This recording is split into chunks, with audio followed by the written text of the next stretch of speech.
தங்கத்துக்கு பிறகு சில்வர், அதாவது வெள்ளி. வெள்ளிய வந்து ஏழைகளின் ஒரு தங்கம் அப்படின்னு சொல்லிட்டு சொல்லுவாங்க. ஸோ அதனால இப்ப இன்னைக்கு சில்வர் அப்படிங்கிறதும் பார்த்தீங்கன்னா, கடந்த ஒரு 3, 4 இந்த கடந்த 1 வாரத்துல பார்த்தீங்கன்னா, வெள்ளியும் வந்து கிட்டத்தட்ட ஒரு 15% வரைக்கும் வந்து டவுன் ஆயிருக்கு. அதோட பீக் பிரைஸ்ல இருந்து 15% டவுன் ஆயிருக்கு. ஸோ அதனால வெள்ளி வாங்கலாமா இந்த தருணத்துல? அப்படிங்கிறது இன்னொரு பெரிய கேள்வியா இருக்கு.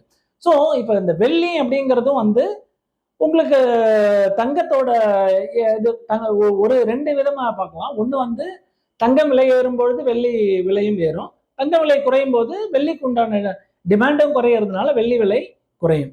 இதுவே வந்து வெள்ளிய பொறுத்தவரைக்கும் வந்து இண்டஸ்ட்ரியல் யூசேஜுக்கும் அத யூஸ் பண்றதுனால, எக்கானமி நல்லா போகும்பொழுதும் அதோட விலை சற்று ஏற்றத்திற்கு உண்டாகும். ஸோ ஆனால் இந்த தருணம், அதாவது நீங்க வந்து இன்னைக்கு பார்த்தீங்கன்னா, கிட்டத்தட்ட சில்வர் வந்து கன்னா பின்னான்னு வந்து அதோட உச்சத்த வந்து தொட்டிருக்கு. ஸோ இப்ப இதுக்கு மேல அந்த அளவுக்கு வருமானம் கிடைக்குமா அப்படின்னா, அந்த அளவுக்கு வருமானம் வந்து சில்வர்ல இதுக்கு மேல கிடைக்கிறது கஷ்டம். ஆனா, இப்போ வந்து சில்வர் அப்படிங்கிறது வந்து ஏறுன வேகத்திலேயே அது வந்து இறங்குறதுக்கு உண்டான வாய்ப்புகளும் இருக்கு.